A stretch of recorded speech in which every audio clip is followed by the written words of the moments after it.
नमस्कार दोस्तों, स्वागत है आपका अपने चैनल पर और मैं हूं आपका दोस्त अमित तिवारी। और आज हम लेकर आ गए हमारी हिंदी मीडियम की औद्योगिक संबंध की क्लास नंबर 2। क्लास 1 की यदि मैं बात करूं तो हमने इसमें कारखाना अधिनियम का पार्ट 1 देखा था और कारखाना अधिनियम की सारी बेसिक परिभाषाओं को समझा था अब तक। अब आगे की कहानी में हम औद्योगिक संबंध एवं श्रम कानूनों में कारखाना अधिनियम के आगे के प्रावधान देखने वाले हैं। क्लासेस इंपॉर्टेंट है, हिंदी मीडियम की हमने नई क्लासेस शुरू करी हैं। बहरहाल मैं यहाँ पर ये बताना चाहूँगा कि ये जो क्लासेस हैं ये कंप्लीट क्लासेस आपको हमारे 599 का जो PDF पैकेज है, इस पैकेज के साथ फ्री ऑफ कॉस्ट प्रोवाइड कराई जा रही है। ठीक है, बाकी सारे सब्जेक्ट तो आपको यूट्यूब पर मिल जाएंगे, लेकिन आपके जो EPF स्पेशल सब्जेक्ट हैं, नॉन जी के सब्जेक्ट हैं, EPF नॉन जी के सब्जेक्ट हैं, जो नॉन जी के सब्जेक्ट होंगे उनके लिए हमने जो वीडियो प्लान करे हैं वो आपको APFC के 599 वाले को PDF पैकेज पर ही मिलेंगे। उसके पीछे रीज़न ये है कि हिंदी मीडियम के स्टूडेंट कम है और हिंदी मीडियम में मेहनत भी ज़्यादा लगती है, तो जो सीरियस एस्पिरेंट होंगे वो डेफिनेटली इसको एनरोल जरूर कर लेंगे। तो कारखाना अधिनियम 1948, और मैं बता दूं कि ये कोर्स फ्री है।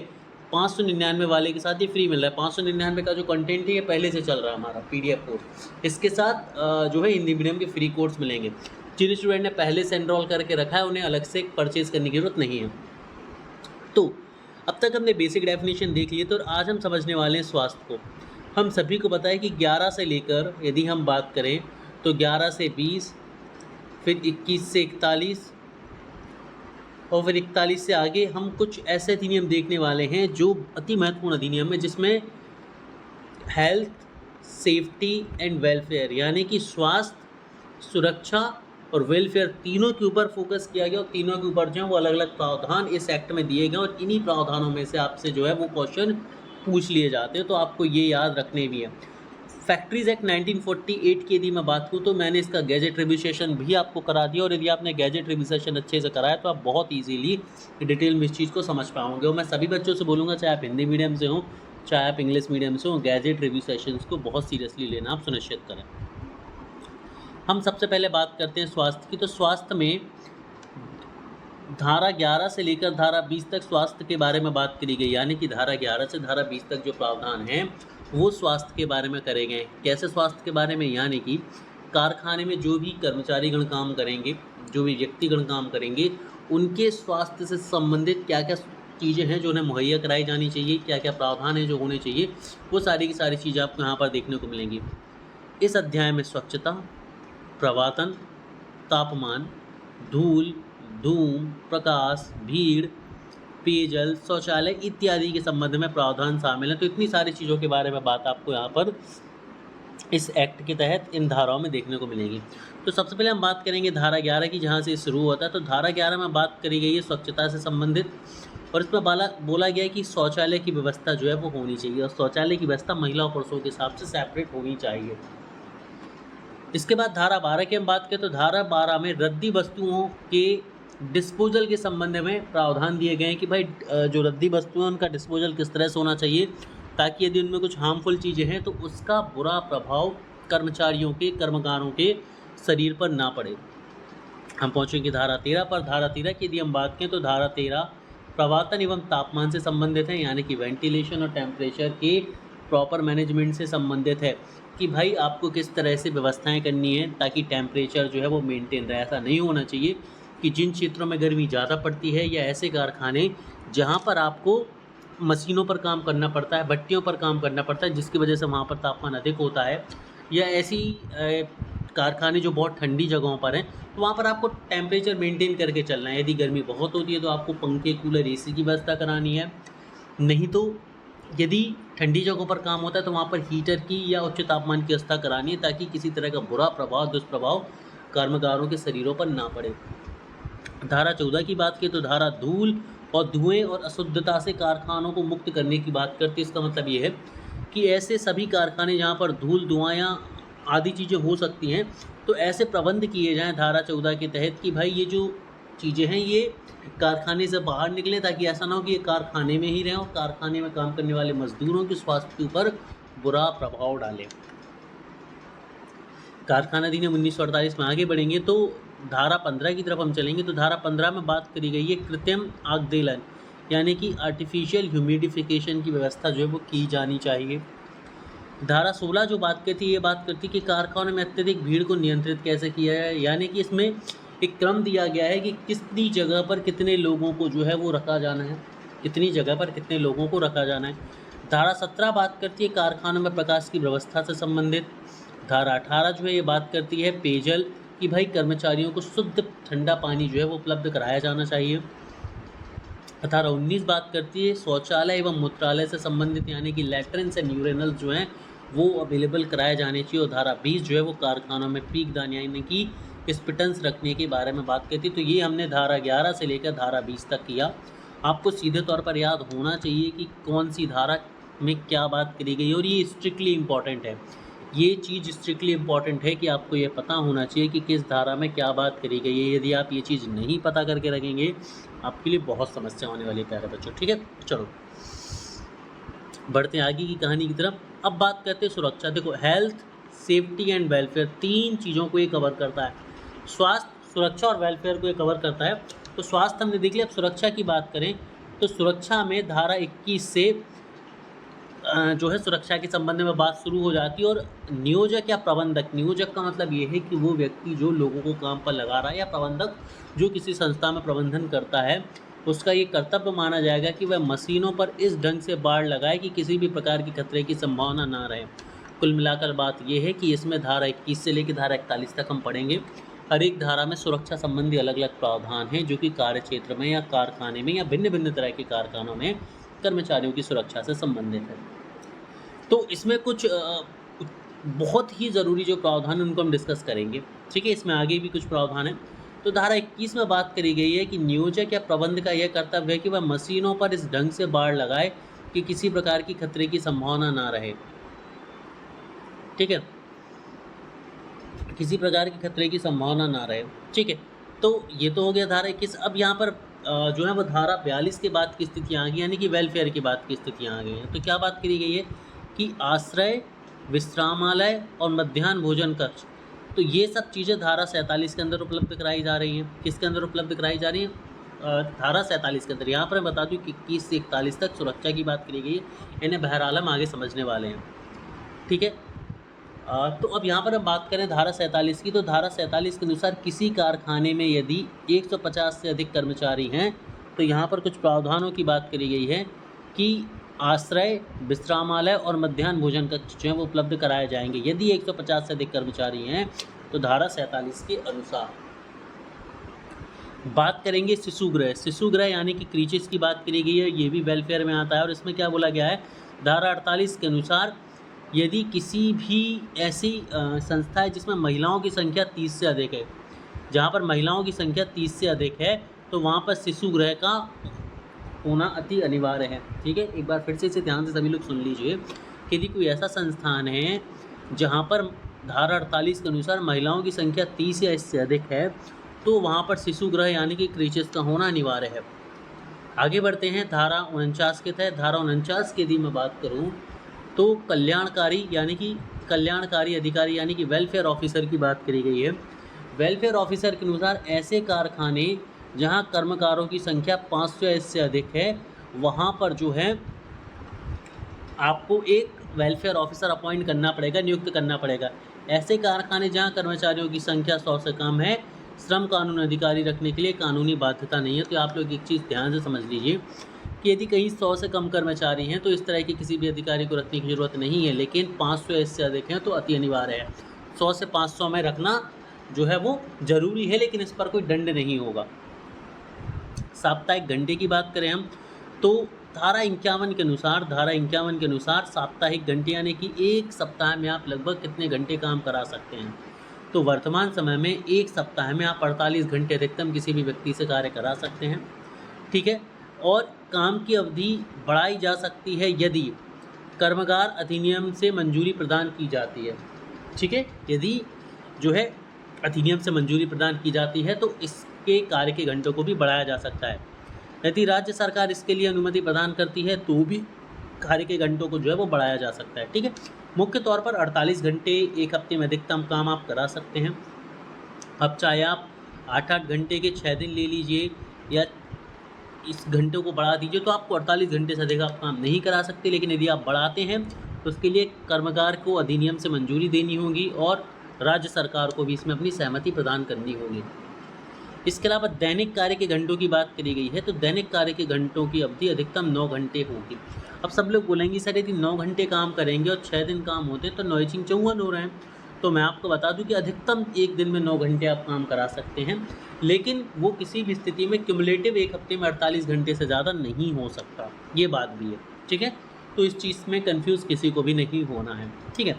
अच्छा, ये जो 9 घंटे की बात करी गई है, इसमें आधा घंटा विश्राम लेने की भी छूट दी गई है, ठीक है। और एक बार में 5 घंटे से अधिक काम आप करा नहीं सकते। तो अब इस पूरी के पूरे सिनेरियो को समझ लो, बहुत अच्छी बात है, बहुत अच्छा सिनेरियो है कि देखो जो अधिकतम काम आप करा सकते हैं किसी भी कर्मचारी से एक दिन में, वो करा सकते हैं आप 9 घंटे, लेकिन आप 9 घंटे लगातार नहीं कराएंगे। जैसे 9 घंटे काम होना है तो पहले वो 5 घंटे काम करेगा, 5 घंटे काम करने के बाद उसे कम से कम 30 मिनट का एक अंतराल मिलेगा, और उस 30 मिनट के अंतराल के बाद बचे हुए 4 घंटे वो काम कर सकता है। या पहले 4 घंटे वो काम कर ले, फिर 30 मिनट का अंतराल और फिर 5 घंटे काम करे, या फिर पहले 4.5 यानी कि 4.5 घंटे काम कर ले, फिर 30 मिनट का रेस्ट और फिर 4.5 घंटे। मतलब अधिकतम 5 घंटे से ज़्यादा आप उसे एक बिना ब्रेक दिए काम नहीं करा सकते, ये हम कहना चाह रहे हैं, ठीक है। अब कुछ इंपॉर्टेंट नोट्स यहाँ पर सभी बच्चे कर लेंगे, कुछ इंपॉर्टेंट नोट जो कि ज़रूरी हैं। तो देखो सबसे पहले क्या है, डेली की बात करें, एक दिन में आप मैक्सिमम 9 घंटे काम करा सकते हैं, एक वीक में सप्ताह में आप मैक्सिमम 48 घंटे काम करा सकते हैं।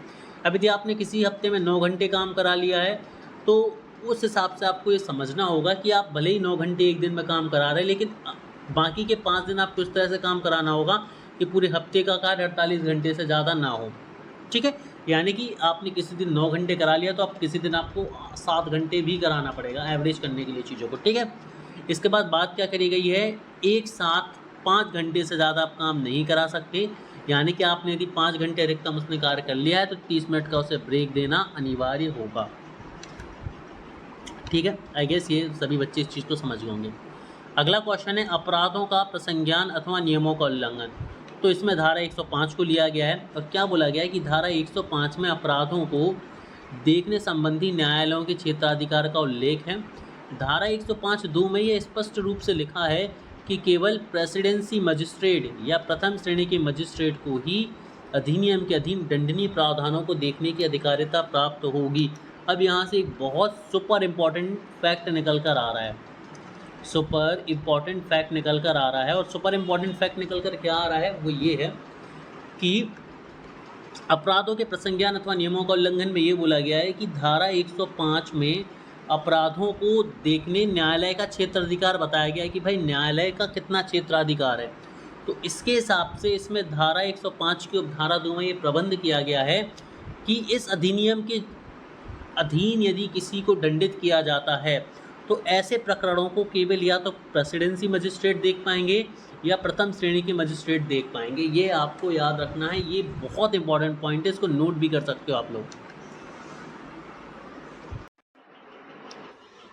नेक्स्ट इज सेक्शन 55 यानी कि धारा 55 की हम बात करें तो इसमें बात करेंगे विश्राम अंतराल की। तो विश्राम अंतराल के बारे में जैसे कि ऑलरेडी हम देख चुके हैं कि लगातार आप 5 घंटों से ज़्यादा का काम आप नहीं करा सकते, और यदि आपने 5 घंटे का अधिकतम काम करा लिया तो उसके बाद एक कंपलसरी हो जाता, अनिवार्य हो जाता है कि आप उसे 30 मिनट का ब्रेक दें। मतलब आप इससे पहले भी दे सकते हैं, लेकिन जो लिमिट है वो 5 घंटे। यदि 5 घंटे से ज़्यादा आप, ऐसा नहीं है कि लगातार काम कराएंगे, यदि आप 5 घंटे ज़्यादा, मान लीजिए आपने 5.5 घंटे 6 घंटे ही लगातार काम करा लिया तो एक तरह से आपने धारा 55 का उल्लंघन करा है, और यदि आपने धारा 55 का उल्लंघन करा है तो आपके ऊपर दंडात्मक कार्यवाही हो सकती है। विस्तृति के बारे में बात करें तो कारखाने में किसी वयस्क कर्मकार के काम की कला विधियाँ इस प्रकार व्यवस्थित की जाएंगी कि धारा 55 के अधीन उसके विश्राम के लिए अंतरालों सहित उसके किसी दिन 10.5 घंटे से अधिक विस्तृति नहीं हो सकेगी। कहने का मतलब ये है कि देखो 9 घंटे तो अधिकतम काम है, लेकिन किन्हीं परिस्थितियों में यदि हमें काम बढ़ाना पड़े तो हम कितना बढ़ा सकते हैं उसके बारे में बात करी है। तो धारा 56 जो है वो ये प्रावधान करती है कि ठीक है 9 घंटे तो अधिकतम है एक दिन में, लेकिन यदि किन्हीं भी विपरीत परिस्थितियों में आपको बढ़ाना पड़े तो आप 10 घंटे 30 मिनट से ज़्यादा नहीं बढ़ाएंगे, 10 घंटे 30 मिनट से ज़्यादा नहीं बढ़ाएंगे, और इस 10 घंटे 30 मिनट में वो 30 मिनट भी होंगे जो उसके अंतराल के होंगे, यानी कि अधिकतम काम वो 10 घंटे कर पाएगा और 30 मिनट का उससे रेस्ट है, तो 10 घंटे 30 मिनट अधिकतम। आई गेस ये चीज़ें बहुत सिंपल तरीके से मैं समझाने की कोशिश कर रहा हूँ, उससे आप समझ पा रहे हो। रात की पारियाँ यानी कि नाइट शिफ्ट की यहाँ पर बात हो रही है, नाइट शिफ्ट की यहाँ पर बात हो रही है। अब नाइट शिफ्ट में क्या बोला गया है कि ऐसा कोई कर्मकार ऐसी पारी पर काम करता है जिसका विस्तार मध्य रात्रि से आगे हो, तो वहाँ पर क्या प्रावधान लागू होंगे कि वहाँ उसे मजदूरी जो है वो डबल मिलेगी, बस इतना याद रखना है। 59 यदि हम धारा की बात करें तो धारा 59 में बात करी गई है अतिकाल के लिए अतिरिक्त मजदूरी, अतिकाल यानी कि ओवर टाइम की बात करी जा रही है, ठीक है। तो ओवर टाइम के सिनारियों की बात करें तो यदि कोई भी कर्मकार जो है वो दिन में 9 घंटे से अधिक या सप्ताह में 48 घंटे से अधिक काम करेगा तो उसे अतिरिक्त कर माना जाएगा, है ना। यानी कि कोई व्यक्ति यदि एक दिन में 9 घंटे से ज़्यादा काम करता है या एक हफ्ते में 48 घंटे से ज़्यादा काम करता है तो ऐसा माना जाएगा कि उसने ओवर टाइम करा है। अब ओवर टाइम का नियम ये होगा कि यदि एक दिन में 9 घंटे से ज़्यादा काम किया है तो 9 घंटे से जितना ज़्यादा काम किया है वो अतिरिक्त में काउंट होगा, अतिरिक्त में गिना जाएगा, और चूंकि वो अतिरिक्त में गिना जाएगा तो उसकी जो मजदूरी होगी वो उसे सामान्य दरों की दोगुनी दरों पर होगी, ठीक है। उसी तौर पर यदि उसने 48 घंटे काम कर लिया एक हफ्ते में और यदि अब उससे ज़्यादा काम होता है, मान लीजिए 50 घंटे काम हो गया, तो ये अतिरिक्त दरों पर काम, अतिरिक्त काम माना जाएगा और इसके लिए अतिरिक्त दरें लागू होंगी जो कि सामान्य दरों की दोगुनी होंगी, कुछ इस तरह से अतिरिक्त दरों पर दोगुनी होंगी। अब ये चीज़ें तो हमने यहाँ पर देख ली, ठीक है। अब इसमें कुछ चीज़ें ज़रूरी हैं, वो आपको ये समझ लेनी है कि उपधारा 1 में बोला है कि प्रयोजनों के लिए मजदूरी की जो मामूली दरों में अभिप्रेरित है, आधारी मजदूरी और ऐसे भत्ते जिनके अंतर्गत कर्मकारों और खाद्यान्नों की अन्य वस्तुओं के रियायती विक्रय से तद्भुत फायदे व नगद के भी समतुल्य, जिसका कि कर्मकार तन्मय हकदार हो, किंतु बोनस और अतिकाल काम के लिए मजदूरी इसके अंतर्गत नहीं आती है, ठीक है। अगला है आपका ये, खैर ये सारे पॉइंट वही हैं जिसको दोहरा रहे हैं, तो मेन पॉइंट हमें निकल कर ये सामने आता है कि अतिकाल में यानी कि ओवर टाइम में जो डबल रेट है उससे पेमेंट किया जाता है, और डबल अतिकाल किसे माना जाएगा, एक दिन में 9 घंटे से ज़्यादा समय जो होगा वो अतिकाल माना जाएगा, और एक सप्ताह में 48 घंटे से ज़्यादा समय जो होगा वो अतिकाल माना जाएगा, बात खत्म। अब अगला है 61 क्या बोला है, बच्चों के लिए काम की कालावधियों की सूचना, बच्चों के लिए काम की कालावधियों की सूचना। बच्चों का मतलब ये है कि वो ग्रुप जो 0 से 14 वर्ष का, उसके लिए कुछ प्रावधान बनाए गए हैं। तो क्या बोला गया है, वयस्कों के लिए, यहाँ पर माफ़ी चाहूँगा, वयस्कों के लिए लिखा हुआ है। तो वयस्कों के केस में ये जो उम्र होगी ये हम देखेंगे 18+, जिनकी उम्र 18+ हो चुकी है, जिनकी उम्र क्या हो चुकी है, 18+ हो चुकी है, उनकी यहाँ पर बात करी जा रही है। तो वयस्कों के लिए काम की कालावधियों को ऐसी सूचना जिसमें हर दिन के लिए वे कालावधि जिनके दौरान वयस्क कर्मकारों की काम करने की अपेक्षा की जा सकेगी दर्शित होगी।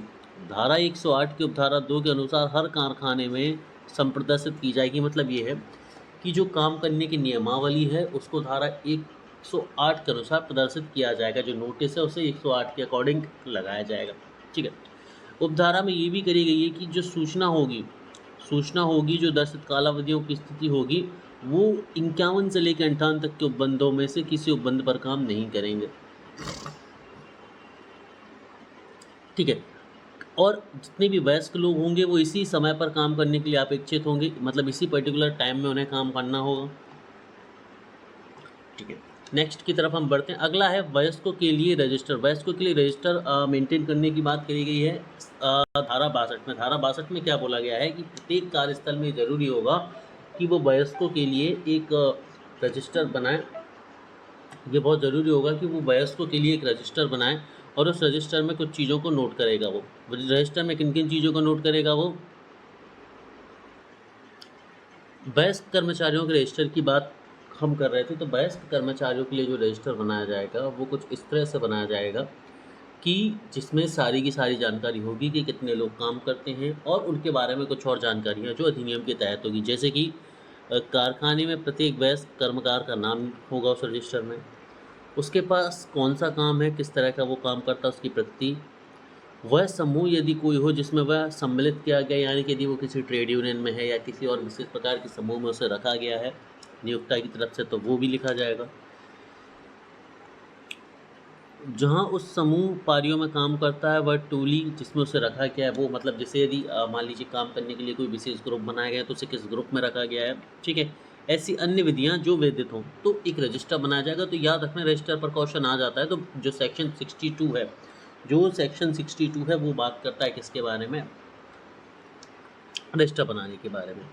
आगे बढ़ते हैं 69 की हम बात करते हैं कि योग्यता का प्रमाण पत्र। तो योग्यता का प्रमाण पत्र जो है वो प्रमाणकर्ता सर्जन के द्वारा दिया जाएगा। प्रमाणकर्ता सर्जन की जो नियुक्ति करी जाएगी, प्रमाणकर्ता सर्जन की जो नियुक्ति करी जाएगी कारखाने के लिए वो किसके द्वारा करी जाएगी, सरकार के द्वारा करी जाएगी, ठीक है। और प्रमाणकर्ता जो सर्जन होगा वो किसी व्यक्ति के स्वस्थ होने के बारे में प्रमाण पत्र प्रदान करेगा मुख्य रूप से, ठीक है। अब इसमें क्या बोला गया है, प्रमाणकर्ता सर्जन परीक्षा के पश्चात ऐसे व्यक्ति को जो 14 वर्ष पूर्ण कर लिया, मतलब देखो प्रमाणकर्ता जो होगा वो बेसिकली ये देखता है कि किसी कारखाने में 0 से लेकर 14 साल का बच्चा काम करने ना आ जाए। तो उसके लिए उम्र का प्रमाणीकरण, उसके स्वास्थ्य का प्रमाणीकरण, उसके स्वास्थ्य पर कोई विपरीत असर पहले से तो नहीं है, काम के बाद तो नहीं पड़, तो ये सारे के सारे प्रमाणीकरण जो है वो सर्टिफाइंग सर्जन के द्वारा करे जाते हैं। बस इतना याद रखना है। सेक्शन 69 योग्यता प्रमाण पत्र कौन करता है, सर्टिफाइंग सर्जन, यानी कि प्रमाणकर्ता सर्जन। अगला है वयस्कों के लिए काम के घंटे। उसके पहले एक चीज़ याद रखना है, 69 हमने देखा है 62 के बाद 63 जो धारा है वो और समझ लीजिए। 63 जो धारा है, जैसे 62 वयस्कों के लिए रजिस्टर की बात करती है, 63 जो है ये बच्चों के लिए रजिस्टर की बात करती है, बच्चों के लिए रजिस्टर, इसीलिए मैंने इसको यहाँ पर मेंशन नहीं किया है, ठीक है। मैं बस यहाँ पर बता देता हूँ आपको, बच्चों के लिए रजिस्टर। तो देखो 63 के अनुसार वयस्कों के लिए रजिस्टर बनाया, 62 के अनुसार वयस्कों के लिए रजिस्टर बनाए जाएंगे और इन पॉइंटों को उस रजिस्टर में मेंशन करा जाएगा, लिखा जाएगा। ठीक उसी प्रकार धारा 63 के अनुसार बच्चों के लिए रजिस्टर बनाए जाएंगे, बच्चों यानी कि 0 से 14 वर्ष के जो समूह है उसे, और उसके लिए भी इन सभी की सभी चीज़ों पर क्या किया जाएगा, रजिस्टर जो है वो मेंटेन किया जाएगा। ये सारी की सारी जो जानकारियाँ हैं वो उसमें संलग्न करी जाएंगी हर हाल में, ठीक है। यदि रजिस्टर नहीं बनाता है तो हम आगे देखेंगे कि रजिस्टर ना बनाने पर जो कारखाने के प्रबंधक होते हैं, जो कारखाने का नियोक्ता होता है, जो कारखाने का मालिक होता है, उसके ऊपर दंडात्मक कार्यवाही भी की जा सकेगी। ये हम आगे पढ़ेंगे। बहरहाल हम देखते हैं आगे। योग्यता प्रमाण पत्र हम देख ही चुके हैं। 71 पर पहुँचे तो बालकों के लिए काम के घंटे। तो बालकों यानी कि 0 से 14 वर्ष का जो समूह उसके लिए कार्य के घंटे, इससे पहले हम वयस्कों के लिए कार्य के घंटे देख चुके हैं, जो कि हफ्ते में 48 घंटे हो सकते हैं अधिकतम, और एक दिन में 9 घंटे हो सकते हैं। देखो मैं रिवाइज इसलिए करा रहा हूँ क्योंकि हर एक चीज़ टू द पॉइंट दिमाग में फिट होनी चाहिए, इसका कोई सब्स्टिट्यूट हमारे पास नहीं है। आगे बात करते हैं, किसी दिन 4.5 घंटे से अधिक के लिए और रात के दौरान, दो तरह के प्रावधान यहाँ पर दिए गए हैं। देखो क्या बोला गया है कि कोई बालक किसी कारखाने में किसी दिन में 4.5 घंटे से अधिक काम नहीं करेगा और रात के दौरान काम वो नहीं करेगा, ठीक है। तो ये चीज़ें आपको याद रखनी कि जो 0 से 14 वर्ष का समूह है वो एक दिन में अधिकतम 4.5 घंटे कार्य कर सकता है, अधिकतम, ठीक है। और रात्रि के दौरान काम नहीं कराया जा सकता। रात्रि के दौरान का मतलब ये है कि शाम 7 बजे से लेके सुबह 6 बजे के बीच आप बालकों से काम नहीं करा सकते। अब सुबह 6 बजे से शाम को 7 बजे के बीच करा सकते हैं, ठीक है। तो ये चीज़ आपको याद रखना, लेकिन इसमें 4.5 घंटे कभी भी, और इसमें 30 मिनट का ब्रेक भी बच्चों के लिए है। अगला बढ़ते नियम बनाने की शक्ति। तो जो धारा 69 के अधीन जितने भी प्रमोदन किए गए हैं, ठीक है, जितने भी प्रमाण पत्रों की बात करी गई है, ठीक है, जितनी भी फीस नियुक्त करने की बात करी गई है, तो ये सारी की सारी शक्तियाँ किसके पास होंगी, सरकार के पास होंगी, जिसे हम बोलते हैं अप्रोप्रिएट गवर्नमेंट। तो ये बात कौन करता है, धारा 76 करती है। बढ़ते हम आगे और अगली धारा को समझने की कोशिश करते हैं। 78 धारा जो है वो बात करती है अध्याय का लागू होना, ठीक है। खैर ये इतने इम्पॉर्टेंट नहीं है। तो अध्याय का लागू होना जो है वो हर एक ऐसे अधिनियम पर लागू होगा जिसे इस एक्ट की परिभाषा के अंदर रखा जा सके, इस एक्ट के जो अनुसूचियाँ संलग्न हैं उन अनुसूचियों के अंतर्गत आ सके। तो ऐसे सभी संस्थान जो इसमें कारखाने की परिभाषा में आते हैं वहाँ पर ये लागू होगा, या ऐसे संस्थान जो इसमें दी गई अनुसूचियों के अंतर्गत आते हैं वहाँ पर लागू होगा, ठीक है। लेकिन ये चीज़ याद रखनी है कि इस अध्याय के उपबंध सरकार के द्वारा प्रशासित रेल के किसी कारखाने में ऐसे कर्मकारों पर लागू नहीं होंगे जो केंद्रीय सरकार के द्वारा अनुमोदित छुट्टी नियमों में शामिल होंगे। तो ये चीज़ याद रखनी है, बहुत इंपॉर्टेंट पॉइंट है, बहुत ही ज़्यादा इंपॉर्टेंट पॉइंट है कि इस अध्याय में ये अध्याय कहाँ पर लागू नहीं होगा। जैसे कि रेल कर्मचारी के कारखाने या रेलवे के कारखाने हैं, तो उसमें जो अनुमोदन छुट्टियों द्वारा मिलता है, सरकार के द्वारा जिन छुट्टियों का अनुमोदन मिलता है, वहाँ पर ये एक्ट लागू नहीं होगा, स्ट्रिक्टली लागू नहीं होगा। यही बात यहाँ पर कहने की कोशिश करी जा रही है। 79 जो हमारा सेक्शन ये बात करता है मजदूरी सहित वार्षिक छुट्टी। तो ये बोल रहा है कि हर कर्मकार को जिसने एक कैलेंडर वर्ष के दौरान 240 या अधिक दिनों तक काम किया है, उसे जो है वो मजदूरी सहित वार्षिक छुट्टी जो है वो मिलेगी। मजदूरी सहित वार्षिक छुट्टी जो है वो उसे मिलेगी। ठीक है, ठीक है, यहाँ पर हम देख सकते हैं मजदूरी सहित वार्षिक छुट्टी मिलेगी। ठीक है, तो क्या बोला गया है कि यदि वो वयस्क है और उसने पिछले कैलेंडर में 240 दिन का काम पूरा कर लिया, 240 दिन कंटिन्यूस सर्विस का रूल है, यदि उसने 240 दिन की कंटिन्यूस सर्विस कर ली है पूरी, तो हर 20 दिन के बाद उसे 1 दिन की छुट्टी मिलेगी, जो कि मजदूरी सहित मिलेगी, यानी कि ये होगी पेड लीव। ठीक है, वहीं क्या बोला, यदि वो बालक है यानी कि 0 से 14 वर्ष की उम्र का है, तो उसे हर 15 दिन काम करने के बाद 1 दिन की छुट्टी मिलेगी, यानी पेड लीव मिलेगी। क्लियर है? फिर से समझ लो इस एक चीज़ को कि सबसे पहले तो 240 दिन उसने काम किया हो, और यदि उसने 240 दिन काम किया है और वह वयस्क है तो हर 20 दिन बाद 1 दिन की छुट्टी, और यदि वह बालक है तो हर 15 दिन बाद 1 दिन की छुट्टी। बहुत बेसिक है। ठीक है, इस उपधारा के प्रयोजन के लिए ये याद रखना है कि करार या संविदा, करार यानी कि कॉन्ट्रैक्ट, संविदा पर अथवा स्थायी आदेशों के अधीन कर्मचारियों के लिए कोई दिन, स्त्री कर्मकारों की दक्षा में 12 सप्ताह से अनधिक के लिए प्रसूति छुट्टी के दिन, और जिस वर्ष छुट्टी का उपयोग किया जाता है उसके पूर्ववर्ती वर्ष में उपार्जित छुट्टी। ठीक है, ये चीज़ें जो है यहाँ पर लागू नहीं होगी, ये भी हमें समझ के चलना है। अब बढ़ते हैं आगे की कहानी की तरफ और समझते हैं खतरनाक संक्रियाएं यानी कि हैजार्डस प्रोसेस कौन कौन सी होती है। तो हैजार्डस प्रोसेस जो है हम यहाँ पर देख चुके हैं कि राज्य सरकार की राय है कि कारखाने में चलाई जाने वाली कोई भी ऐसी प्रक्रिया या मशीन है, उसमें उन्हीं व्यक्तियों को नियोजित किया जाएगा जो शारीरिक रूप से दक्ष हों या जो कि कौशल हो, जिनके पास कौशल प्रशिक्षण हो उस चीज़ को करने का, उन्हीं को ऐसी जगहों पर लाया जा सकता है। ठीक है, और इसमें इसके लिए क्या किया गया है, एक संक्रिया बनाई गई है, यानी कि स्केड्यूल बनाया गया, और स्केड्यूल में इन सभी सूचियों को, इन सभी ऐसे कारखानों को लिखा गया है जो इस तरह की समस्या उत्पन्न कर सकती है। दूसरी चीज़ इसमें ये भी लिखा गया है कि स्त्रियों को, कुमारों को और बालकों को, स्त्रियों का मतलब है कि महिलाएं, कुमारों यानी कि कुमार और बालकों से आप समझ सकते हैं 0 से 17 वर्ष की उम्र का ग्रुप, वहाँ पर ऐसे लोगों के लिए प्रवेश या कार्य जो है वो वर्जित होगा ताकि इनके जीवन को खतरा ना हो सके। बस यही 2 इंपॉर्टेंट चीज़ें यहाँ पर हैं इसके लिए, आपके लिए। आगे बात करते हैं अपराधों के लिए सामान्य सस्ती की हम बात करें तो अपराधों में कई तरह की चीज़ें होती हैं कि मान लीजिए धारा 93 के उपबंधों के अधीन यह है कि यदि कोई कारखाने में उसके संबंध में किसी भी तरह के अपराध करता है तो उस अपराध के केस में उसे क्या हो सकती है, 2 वर्ष तक की सज़ा हो सकती है। ठीक है, या जुर्माना हो सकता है जिसे बढ़ाकर 1 लाख रुपए कर दिया जाता है। इसके अलावा यदि ये बार बार ऐसी चीज़ की जाती है तो प्रत्येक दिन के लिए जिसमें उल्लंघन किया जाएगा 1000 रुपये उसे जुर्माना भरना पड़ सकता है। ठीक है, इसके बाद अपराधों के लिए सामान्य सस्ती 92 हम देख चुके हैं। पूर्ववत 2 सिद्धि के पश्चात में तो यहाँ पर ये माना जाएगा कि 92 के अधीन जो बार बार फिर से करता है, ठीक है, और उल्लंघन करने के बाद एक बार सज़ा मिल जाए तो फिर उल्लंघन करता है, यानी कि पुनः दोषी भी होता है, तो उस पर कारावास की अवधि जो है वो 3 वर्ष तक बढ़ाई जा सकती है, या जुर्माने की जो अवधि है वो 10,000 रुपये कम से कम रखी जाएगी।